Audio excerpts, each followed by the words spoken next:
Hello， 大家好，我是阿飞。2013年时已然是一个和平年代了，但在香港却发生了一起恶性的谋杀案，在互联网引起了轩然大波。近年来，恶性的事件时有发生，有人说该案堪比恐怖片。蔡天凤被谋杀，且尸体被肢解、煮熟后分批丢弃。发现尸体的村屋内，棚主的工具齐全，村屋沦为了凶宅。此后，前夫一家被警方逮捕。那么，蔡天凤和前夫一家人有什么纠纷？痛下杀手肢解彭氏的背后究竟隐藏了什么？今天和大家聊一聊香港蔡天凤碎尸事件。2023年2月21日，当天下午2点左右，地点在香港大埔柯敬路。据后来的监控录像显示，蔡天凤身穿白色的长袖上衣、白色长裤、白色拖鞋，戴着紫色的手袋。当时她准备前往大埔科学园接与前夫邝港志所生的女儿放学，随后坐上了前夫兄长，也就是他自己私人司机的车子。此后下落不明。蔡天凤失踪后，现任丈夫十分着急，22日的凌晨报警。当日案件转交由西九龙总区重案组接受跟进。警方认为案件有可疑之处，猜测蔡天凤已经遇害，遂循着谋杀的方向调查。2月22日，警方发布了蔡天凤的失踪人口资料，而此时蔡天凤就被禁锢在了大埔仑尾村的一间村屋之内。警方表示，在接手这宗离奇的失踪案之后，已经逐一盘问过了蔡天凤的前夫邝港志、前夫的父母，包括声称与蔡天凤最后见面的司机，也就是前夫邝港志的哥哥。但他表示，蔡天凤突然中途下车，自愿前往了其他的地点。2月23日，调查期间，警方认为他们多次的隐瞒，比如警方觉得可疑，准备查看行车记录仪，但邝港志的哥哥说记录仪坏掉了。于是警方循着这条线索翻查了大量的附近监控，认定他在说谎，隐瞒案情。2月24日凌晨，将前夫一家尽数逮捕，但前夫邝港志却下落不明，已经潜逃。2月24日下午，警方根据已有的线索调查，在大埔仑尾村的一村屋内发现了受害者的人体残肢以及2包的人肉汤，但是头颅和部分的肢体下落不明。调查发现，大埔村内是蔡天凤前夫的父亲在这个月刚刚租的，窗户挂着帆布，墙上也全部挂满了布，屋内只有桌子，没有家具，甚至连床也没有。警方在该村屋内还发现了诸多疑似被肢解人体的作案工具，比如削肉机、电锯、雨衣、手套、面罩，如此装备齐全。警方怀疑是嫌犯早有预谋，通过长时间的布局来达到杀人灭口、毁尸灭迹的目的。通过走访附近村屋的居民，有邻居回忆，案发前晚，也就是22日，曾听到该村屋附近传出过嘈杂的争论声和女生的叫声，激烈的争执持续了1个小时，但因未能听清楚争吵的内容，不清楚是什么人。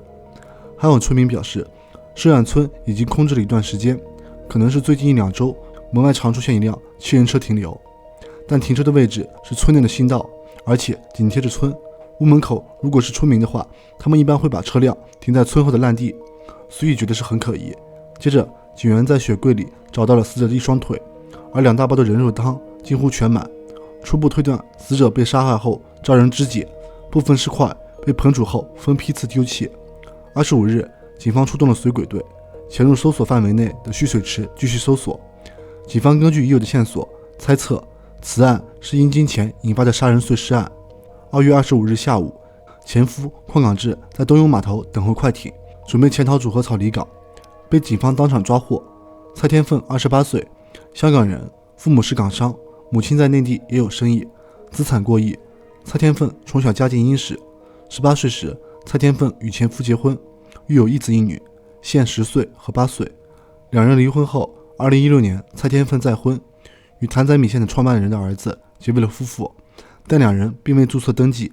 2人的财政独立，和现任育有2子女。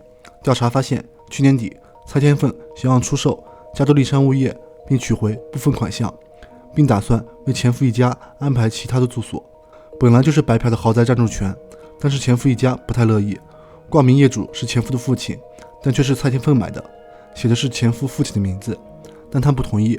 而蔡天凤曾向律师寻求了法律意见，获知即使物业属于前夫父亲名下，但只要能够证明蔡天凤是自己出钱的，就能够顺利的出售房产。有媒体表示，蔡天凤与现任的丈夫并没有注册登记，她本身持有的物业投资已经上亿，如果她身故，与前夫所生的子女就是遗产的继承人。蔡天凤虽然与前夫离异，但和前夫的2个孩子并没有断了联系，甚至因为孩子这个软肋，仍照顾前夫一家人的生活，购入了加多利山的一处豪宅，供前夫一家居住，物业写在了前夫父亲的名下。前夫的哥哥吴业聘用他31岁的哥哥为私人司机，然而成也豪宅，祸也豪宅，私人司机也成了惨无人道罪恶的一环。警方依旧在调查和询问当中，这其中前夫一家并不配合，具体结果还要以警方的结论为准。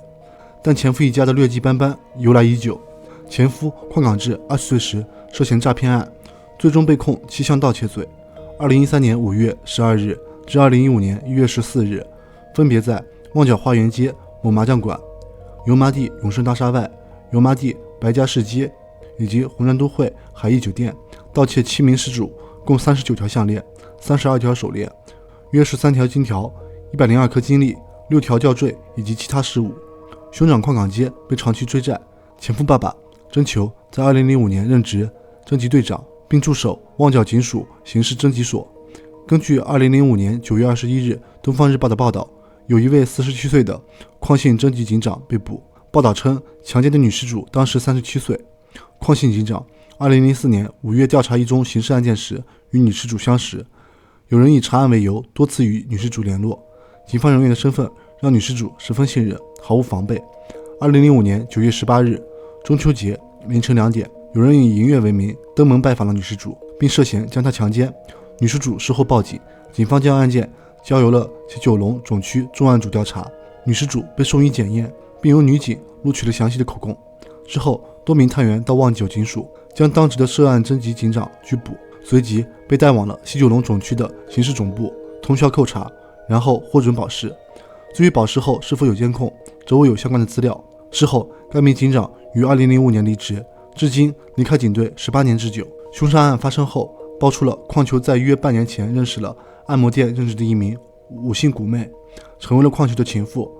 二人近期承租了发生碎尸案的龙尾村村屋单位，且租用了尖沙咀单位窝藏邝港志。2月26日傍晚，警方在捡取其中一个汤包时，发现了死者的头颅，右边耳后方有一个由硬物撞击而成的洞，意为致命原因。汤包内同时有肋骨、头发和少量的人体组织。警方在24日取证时，有很多层脂肪凝结成了啫喱状，有红萝卜和青萝卜。当时专家的意见是现场化验不太合适，所以原封不动地送去了猎房。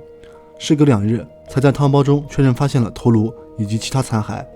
而前夫的父亲邝球对于警方的调查手法十分了解，在案件的调发过程中，故意提供了诸多的错误信息。事件的真相还需要等待警方进一步的调查。对于村屋而言，村民表示，该单位即使5折，恐怕也无人接受，沦为凶宅，最近都不敢从旁边经过。4个孩子们以后如何面对呢？前夫的2个孩子要怎么面对这个事情呢？人的欲望是永无止境的，当有一天哪怕是减少馈赠，仇恨的种子也可能会生根发芽。比鬼更可怕的是人心，愿逝者安息。好了，今天关于蔡天凤碎尸案我们就聊到这儿，记得点赞、评论、订阅。我是阿飞，我们下期再见，拜拜。